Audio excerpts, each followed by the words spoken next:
Welcome to the joint meeting of the Association for Christian Economics and the Kirby Lang Centre for Public Theology in Cambridge's Economic Research Hub. My name is Rob Tatum, and I am proud to be part of both of these organizations. In the hour we have together, we will be discussing the theology and economics of the minimum wage, a timely topic given the interest of our members and the most recent Nobel Prize in Economics being awarded in part to David Card. Although our speaker and discussant today have earned many accolades, I will keep their introductions brief to give them ample time to speak. Dr. Joerg Rieger is the Distinguished Professor of Theology and the Cal Turner Chancellor Chair of Wesleyan Studies at Vanderbilt University. He is the author and editor of 22 books and over 140 academic articles. The discussant is our very own Dr. Henley. Andy is a professor of entrepreneurship and economics at Cardiff University. His research appears in over 60 peer-reviewed articles, 2 books, and a range of book contributions. Before I turn this over to Dr. Rieger to speak, I ask Cambridge University professor and Association for Christian Economics conference convener, Dr. Michael Pollitt, to give a few words of greeting and to open us in prayer. Well, hello, everyone, and thank you all for coming. Thanks to Rob for being mastermind behind organizing the event. And we're delighted to combine the Association of Christian Economists UK and the Kirby Lang Centre for Public Theology's group in economics today. I'll add my brief thanks to Joerg and to Andy for coming to speak today. I'm really looking forward to what they have to say, and thank you all for joining us. Let me just briefly open in prayer, and then I'll hand back to Rob. Dear Lord Jesus, thank you that you are the fount of all wisdom and knowledge, and we pray, Lord, that you would bless our time together today, and that you would help us to learn through these talks and through our conversation. In Jesus' name, amen. Rob. All right, to give ample time, let me go ahead and turn it right over to Joerg. Yes, good morning, everybody. I will share my screen and then I'll start with my presentation. So let me see here. This should be it, right? You can see it now. Very good. So I have humbly titled this One Theologian's Preliminary Reflections on Minimum Wage, because I'm fully aware that I am not an economist, and I come to this group here with some trepidation and fear and trembling, as it were, because I do not necessarily claim expertise in your fields, but I started studying matters of the economy and economics because it occurred to me about 15 years ago that a lot of what we do in our everyday lives, and that includes, of course, also as people of faith, is shaped by economic relationships. And so as a theologian, as a systematic, constructive theologian, I realized there are some things that we may not even know are shaped by outside factors. So, for instance, if you think about images of God, how are they shaped? Images of Jesus Christ, the Church, the Holy Spirit, and so on. So I started raising some questions and thinking about this. You have this in a few of my books. And these are some of the things I would like to talk about today. Right. It seems to me there's a common misunderstanding also. I should probably... you're not muted now. Beginning. There's somebody who's not muted. Where's the volume button? If you could please mute yourself. I can hear something. Where is it? Sorry, fine. Somebody may not be muted, so... okay, well, thank you. So as we go on, let me briefly address this misunderstanding. Maybe a division of labor that's not quite correct, that goes something like this, that theology is responsible for the big ideas and economics is the study of reality.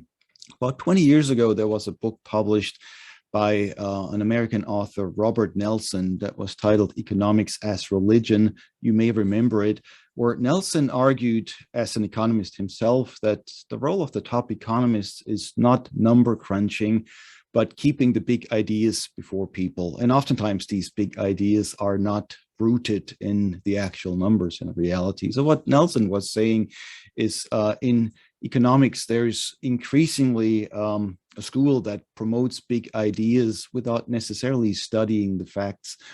And of course, he thought that was economics as religion. My response to it was to say, well, that's not only bad economics, it's also bad religion, because simply promoting big ideas without analysis, without actually looking at what's happening on the ground, is not good economics, and neither is it good theology. So my proposal here is what happens when we put our big ideas together with our analyses. How do we reshape each side in the conversation? And maybe this is where some of our work as theologians comes in and becomes relevant. At Vanderbilt, I am directing the Wendell and Cook program in Religion and Justice. I have given you our web address here. We're dealing with matters of economic and ecological justice as well as religion. And that for us includes working with labor, the labor movement, but also increasingly with worker cooperatives. And so I gave you another information here on the slide that is one of the worker co-op development centers that we are closely working with. And we've actually developed a new toolkit. That's what that link is, to address issues of faith and cooperative labor together. That includes Bible studies, theological reflections, testimonies, and so on. One more slide by way of introduction. These are some of the things I have published, some of the books I have published on the topic. Maybe most notably in No Rising Tide, published in 2009. My main argument was, and that has sometimes been missed, so let me emphasize that in the conversation, especially with people who are concerned about economic justice, there is very oftentimes a focus on distribution and maybe also the question of redistribution of wealth. But what is not addressed as much, and I think this is what we want to talk about today, is the question of production. So in addition to the question of distribution, I think the question of production is crucial, perhaps even more foundational, because it addresses the question of how wealth is produced. It addresses the question of how anything happens.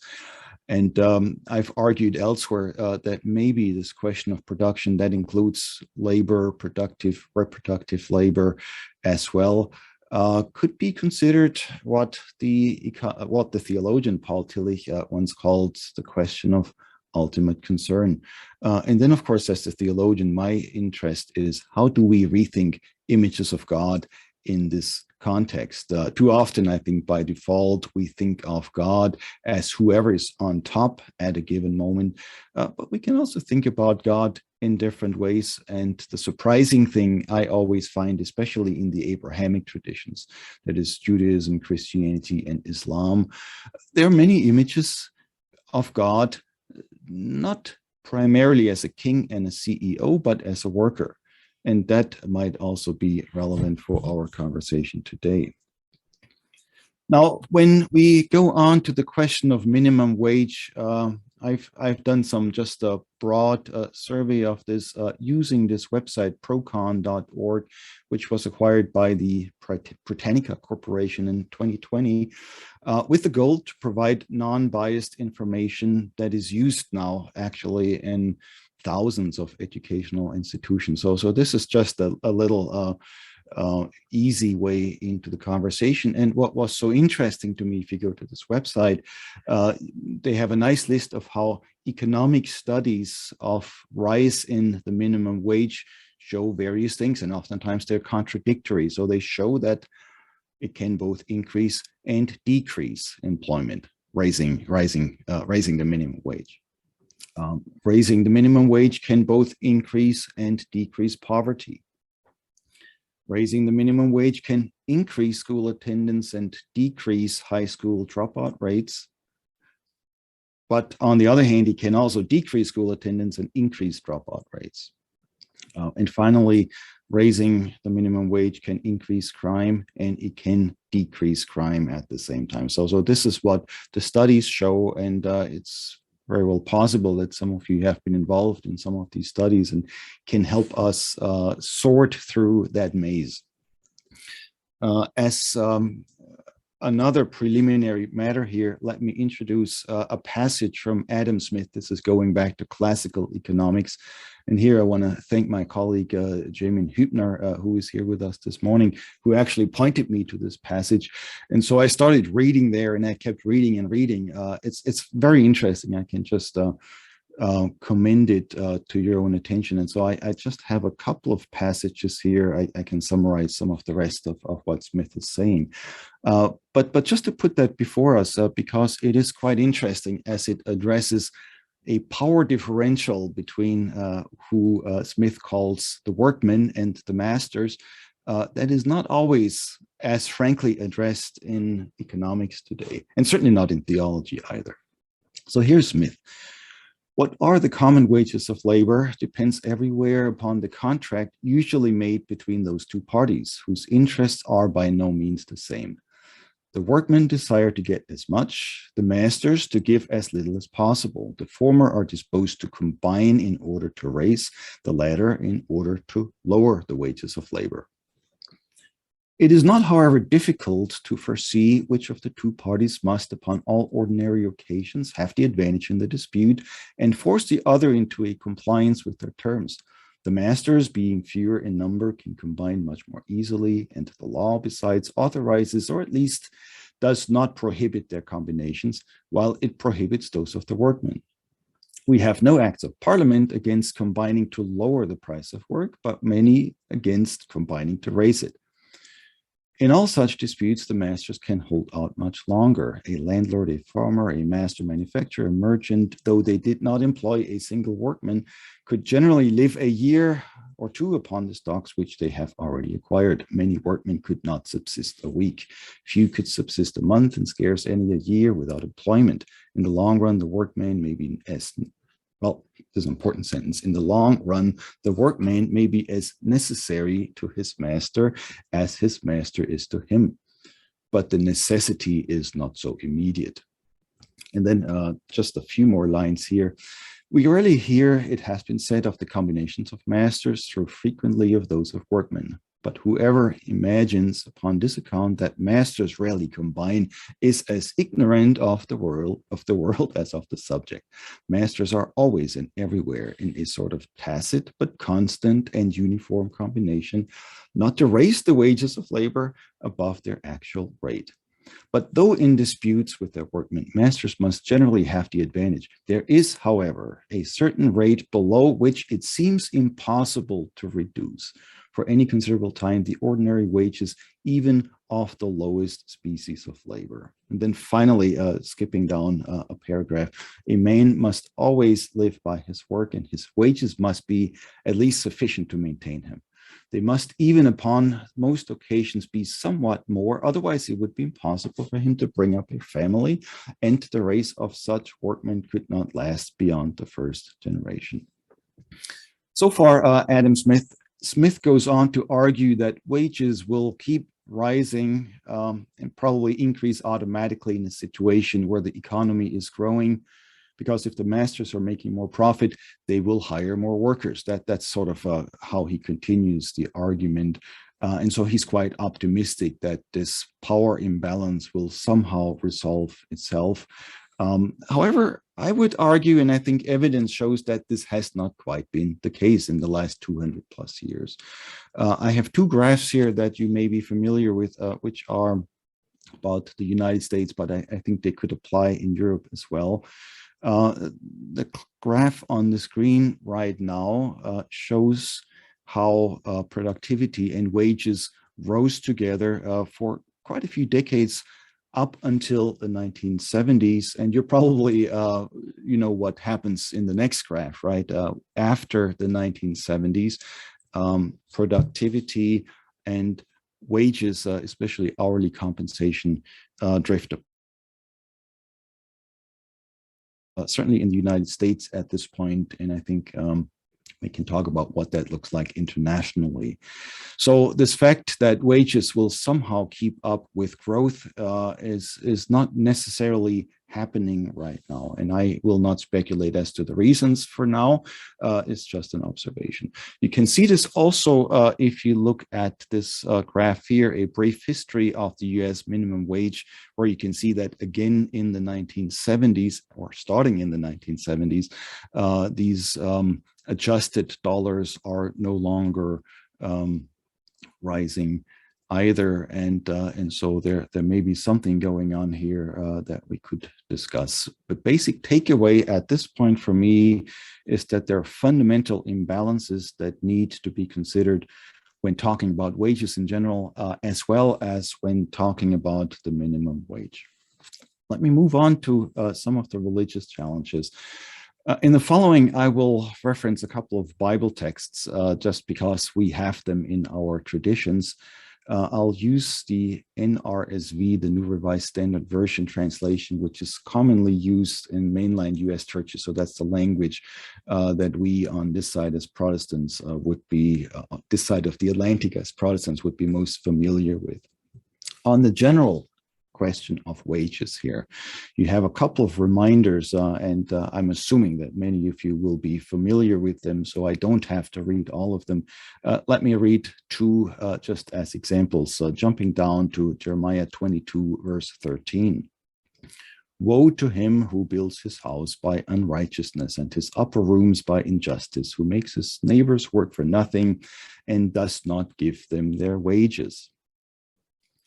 And in Malachi 3, verse 5, again, wages are mentioned, but they're mentioned together with the sort of thing that's much more likely to be addressed in Christian communities, and wages usually are not addressed. So I think the nice combination here shows us the seriousness of the issue. So Malachi 3, verse 5, then I will draw near to you for judgment. I will be swift to bear witness against the sorcerers. This is the voice of God through the prophet.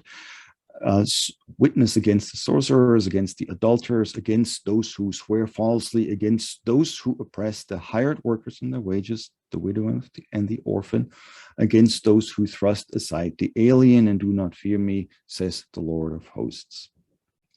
So there's clear biblical instructions here about wage theft. Little interesting fact here is that in terms of the dollar amount, in the United States, more wages are stolen every year than all the thefts and robberies combined.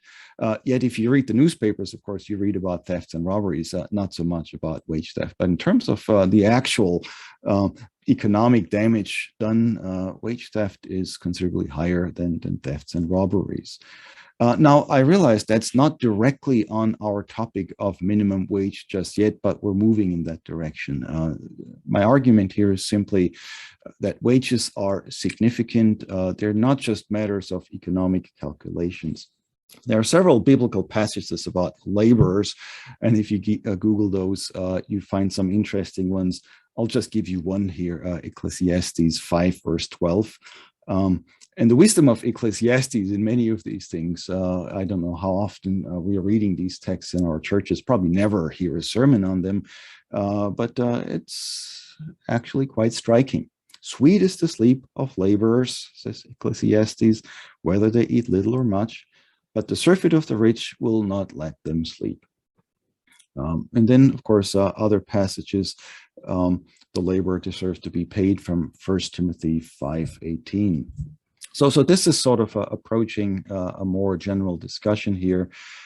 Let me push this forward quickly for the sake of time and add three additional passages here that you're probably all familiar with.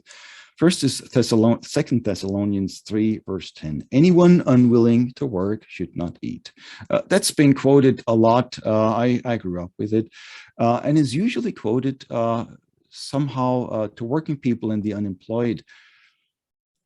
If you think about the context of the Roman Empire when this passage was written, though, the question is, in the Roman Empire, who were the people who did not work? And maybe you don't come out with the unemployed and working people. You might come out with people who are idle because they have wealth. So how you read some of these passages, I think is interesting and shows some of our operative hermeneutics here. The next story, and I will not read it because you all know it. I just put the text on here, is the story of the workers in the vineyard in Matthew 20, verses 1 through 16. Who is unwilling to work should not eat. And so here you have these workers that get hired at different times of the day. Some only work for a couple of hours. And at the end of the day, all of them get paid the usual daily wage. That's the way the passage frames it, the usual daily wage, even if they work less than a day. Now, that's usually used as an illustration of the grace of God, but think about it economically. What's going on here?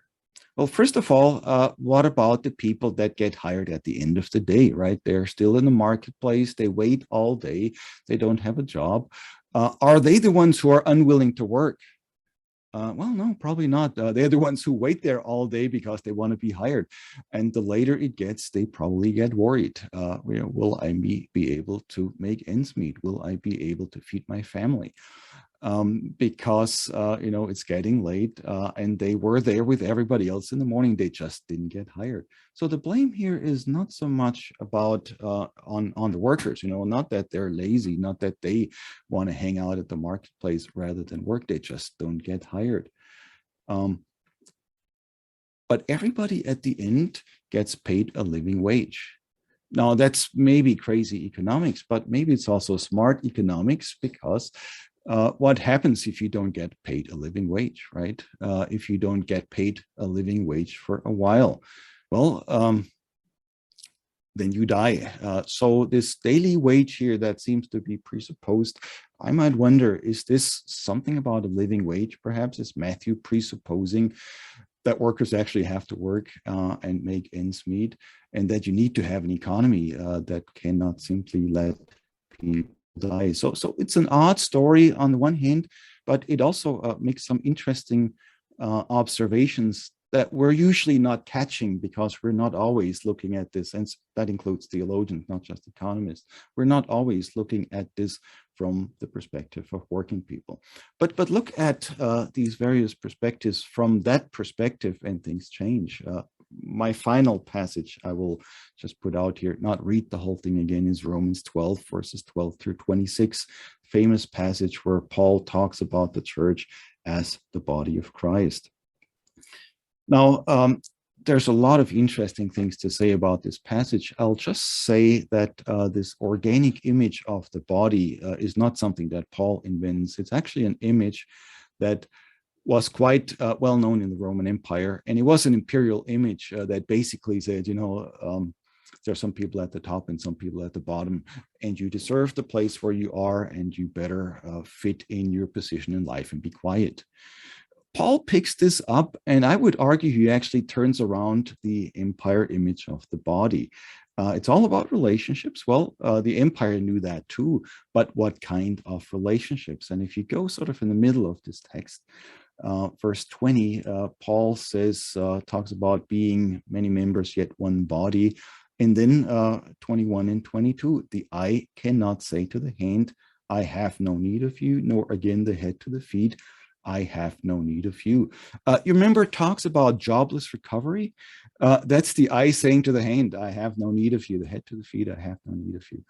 But then Paul radicalizes this a bit more, not just as, well, we need working people. By the way, no employer could say what the American government said to the American Indians, only a dead worker is a good worker, right? You need the workers. The eye cannot say to the hand, I have no need of you. But then Paul goes on the contrary, the members of the body that seem to be weaker are indispensable. Well, that's pretty strong. And to me, this is maybe a reference, maybe a foresight to what we're realizing in the COVID-19 pandemic, because now we're talking about essential workers, indispensable workers, people that we need in order to survive, not just for the workers themselves to survive, but for society as a whole. Now, one could say these are just nice religious sermons, and Paul had a great idea and he's preaching a lot. But I'm arguing that those are not just religious ideals, they're actually grounded in alternative Christian communities. So this is how the community lives. And if you think about it, how the community lives always is holistic. So it's not just a matter of how do we, structure our social relations. It's also a matter of how we structure our economic relations, how we structure our political relations, and so on. So this is, I think, some of the theological foundation where you think about relationships here, and maybe in the process raise the question again, what is not only the value of labor, but what is now the conclusion here for minimum wage? So I'll have a couple of arguments and conclusions here, talk about some arguments against and some in favor of the minimum wage. Against, I took this from sort of the more broad, the broader general debate, and you've heard them all, but let me just list them here. First one here is the free market should determine wages, not the government. The question and response that I would like to raise is who ultimately determines wages and who determines the value of work. If you go back to Adam Smith, it's actually interesting. He knows that there is a struggle going on. He knows there's a power imbalance and that the employers and the employees, to use our own terms now, are actually pulling in different directions. So it's not just the market. There's a power relation that has to be taken into account. And this is true in our Abrahamic traditions as well. If you read through both the Old and the New Testament, you find a lot of concern that workers are not treated fairly. The problem seems to be rampant even in ancient society, while the wealthy seem to be doing just fine. Thank you very much. So the interesting thing here is, Adam Smith and our religious traditions are all somehow pointing to the fact that there's something going on in this relationship that has to do with imbalances. And of course, these imbalances, as we know, are currently growing. During the pandemic, you probably know this, American billionaires have gained $2 trillion in wealth. And today, the numbers from the US are, well, this is pre-pandemic, the top 1% controls over 40% of wealth, which is an abstract number perhaps, but if you compare that to the Roman Empire, where the numbers that I found were the top 1% controlling about 16% of wealth in the year 150 AD. That's quite significant. So inequality, whatever Smith observes in his time, certainly has not gotten less. You can also talk about the pay gap between average CEOs and average workers, and you all know that this has risen tremendously, where the pay gap now is 1 to several hundred. Whereas in the 50s and 60s, it used to be closer to 1 to 20. And this is United States numbers of pay gap. And I know this is different in Europe. But there is a tremendous shift here, all within capitalism. We're not talking about 50s and 60s as socialism. This was also capitalism in America, where you have a differential of 1 to 20. And now it's much higher.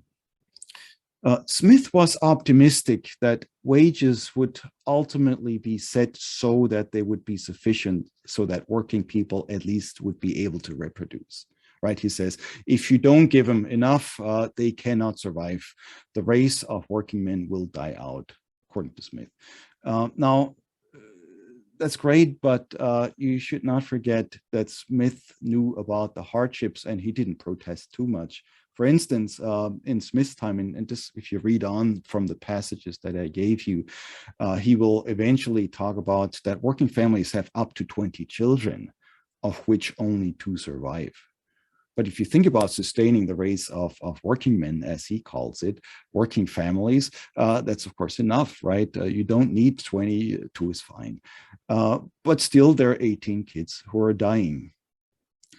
So I would argue that the lack of a living wage is automatically something that's not only serious, but can lead to disaster, damage to health, and so on. From a faith perspective, I think it would be hard to argue that people who work should not be able to make a living. Of course, if you talk about living wage here, you could also ask, what is the opposite here? What is a wage that's not a living wage? Well, could we call it a dying wage? Plus, maybe an economic argument here in conclusion. In order for working people to survive, somebody has to pay. They're not going to survive on air.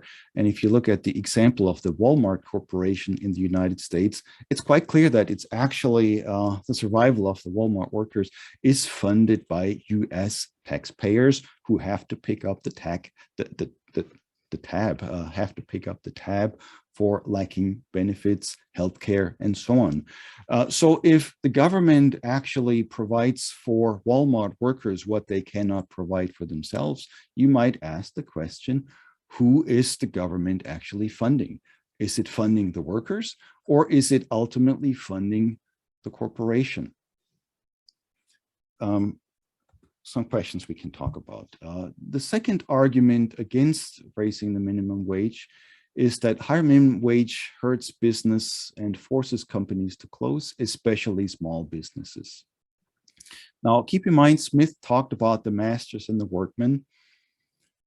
But if you look at the masters here specifically, today, I think maybe much more so than in Smith's time, it's pretty clear that there's some tremendous differences between, say, a mom and pop operation on the one hand, small companies, small businesses with a few workers, and the Walmart Corporation, again, that oversees the largest workforce in the world, second only to the Chinese army at this point, I'm informed.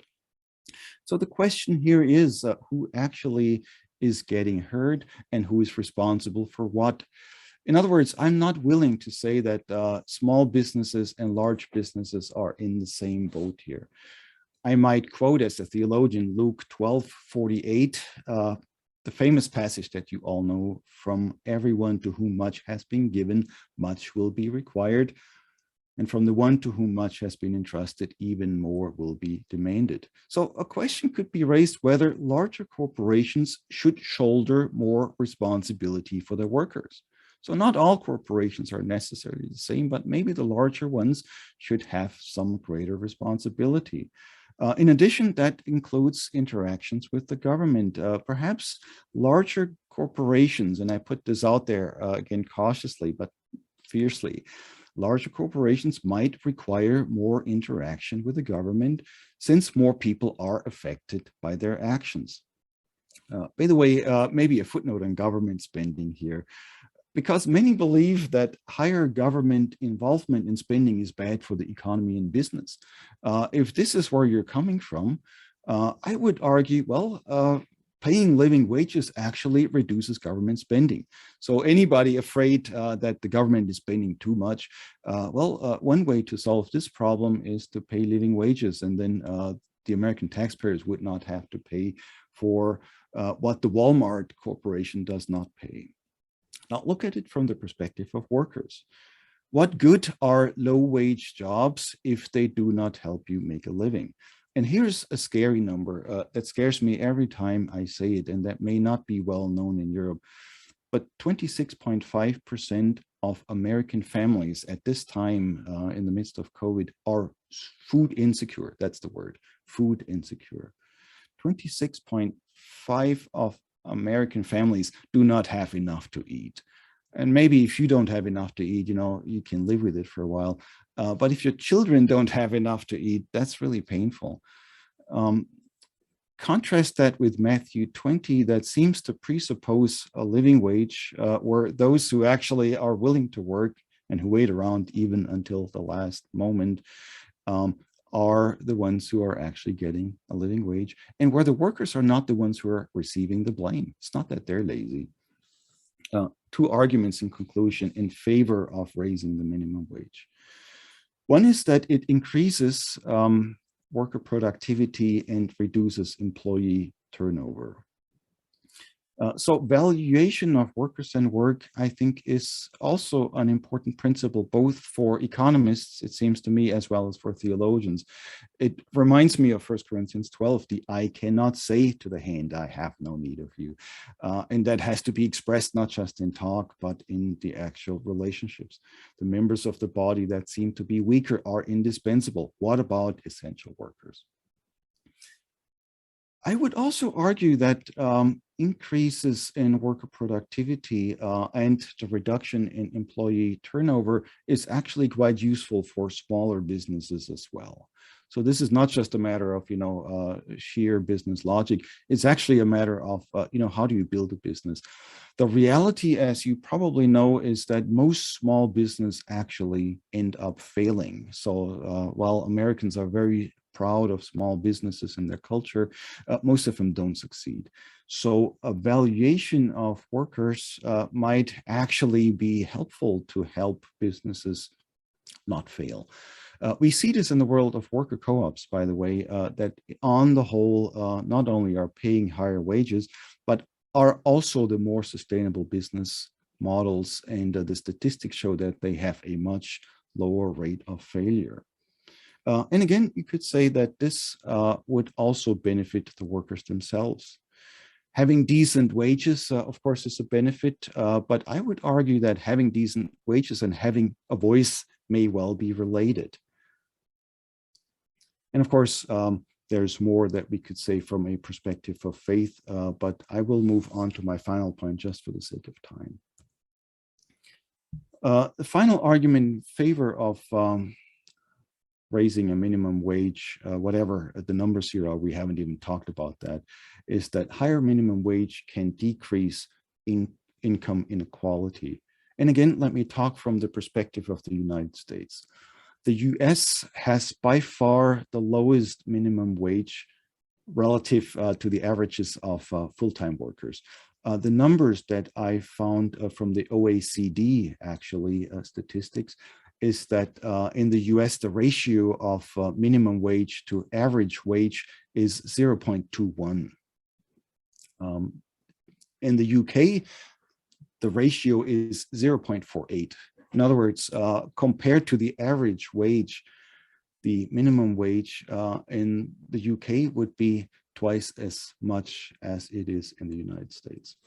Now, that's one observation. The other observation is that of the 34 OECD member countries, the US has one of the highest levels of income inequality. Only Chile, Mexico, and Turkey are worse in terms of income inequality. And it seems to me there may be a connection here that could also be fruitfully debated. Finally, higher minimum wage. It has been argued, that's not just my argument, but I think it's one that should be considered here. Higher minimum wage can help reduce race and gender inequalities as well. That is because women make up, at this point, 63% of minimum wage workers in the United States. African Americans, 17.7%, where the actual population of African Americans is about 12%. Compared to the general population. So here, the higher minimum wage can even address some issues that are not usually addressed on economic terms, like race and gender inequality. And so I think there's some beneficial arguments to be made, and I know the matter has to be argued controversially, but I wanted to add a few arguments from the side of a theologian, and I'm curious to hear the response. So thank you so much for your patience and for listening. Thank you, Joerg. Andy, you ready to go? That a lot in there to think about, and actually some of my comments pick up very nicely on a number of the points that you make. Let me begin from the sort of economist perspective in presenting the sort of the kind of conventional neoclassical economics view, and I think this might be reasonably called a big idea without analysis in your terms, or at least without hard empirical evaluation. And we're very familiar with this because many of us will teach it in first year lectures to say that, well, any minimum wage that's set above a level which would bite, in other words, it would raise the market equilibrium rate of pay should damage employment levels. We think about a sort of a backward shift in the supply curve in the sector where people are protected by the minimum wage, and a correspondingly outward shift in the supply curve in the uncovered sector. So it should lead to a kind of increased competition for better paid for the uncovered jobs, and a displacement of workers, and potentially a loss of jobs as a result. But of course, in economics, economists are very familiar. A lot of this depends on the strength of the relationships, what we would call elasticities. So when the UK introduced a national minimum wage just over 20 years ago, about 1990, I can't remember the exact year, 1998 or something like that. And at the time, some economists, including notably one of my own colleagues, who some of you in the UK will be familiar with, were very critical and predicted that there'd be a big increase in unemployment or joblessness as a result. What we've, of course, seen over the last 20 years in the UK is that actually that hasn't materialized. And I was interested to see your reading of the literature, but certainly on the employment levels, I would argue that the most sophisticated evaluations associated with Nobel Prize winner David Card and others would suggest that if you do a thorough microeconometric evaluation, carefully designed policy intervention has repeatedly shown that national minimum wages don't result in significant job losses. And they might say that's because the people designing those policies have been very, very careful and modest in the way that they have uprated the minimum wage. And in the case of the UK's Low Pay Commission, it's got lots of well-qualified, experienced labour economists working for it. Indeed, for many years, it was chaired by a distinguished labour economist who have been very, very careful about how they proposed increases in the minimum wage from year to year. And if anything, it's possibly created, it's actually supported job creation in some low pay sectors, because it's placed a floor under competition, and it's forced low paid employers to reassess their business models, which I think is something you touched on. The alternative explanation, of course, might be simply that national minimum wages have not been adequately monitored and enforced, in effect resulting in what you described as wage theft, which is a term that we probably wouldn't use in economics, but it's an interesting thing to think about, that if there is a minimum wage in operation and a company deliberately pays below that, are they actually stealing from their workers? We do have, from time to time, a kind of naming and shaming process goes on where some companies, sometimes small companies actually, are kind of named publicly as having been investigated and found to be not paying properly.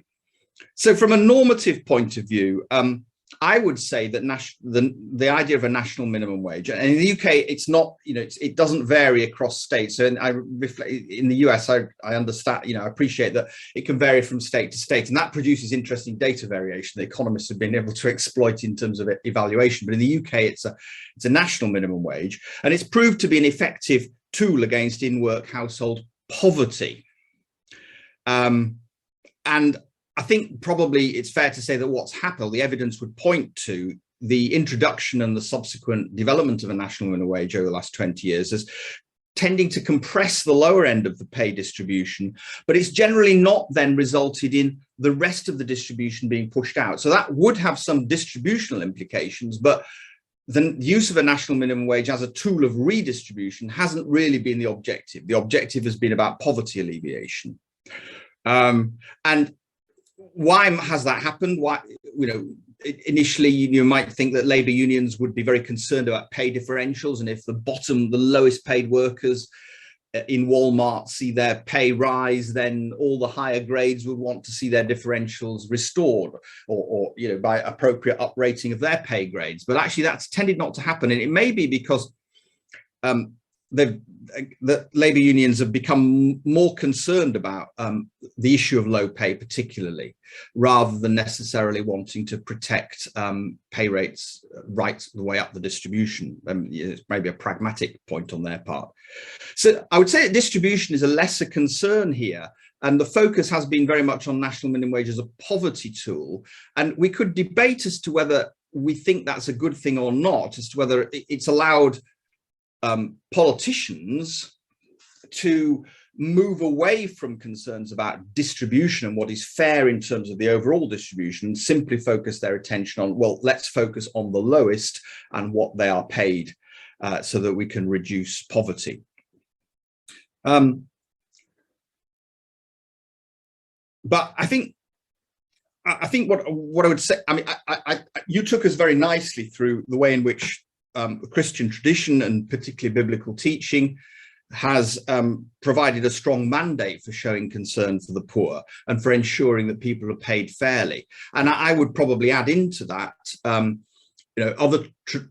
other traditions within the sort of 2,000 years of Christian teaching, the idea of the just wage in the medieval times, but also, of course, more recently, some of the ideas emerging from Catholic social teaching, which would be of importance to some.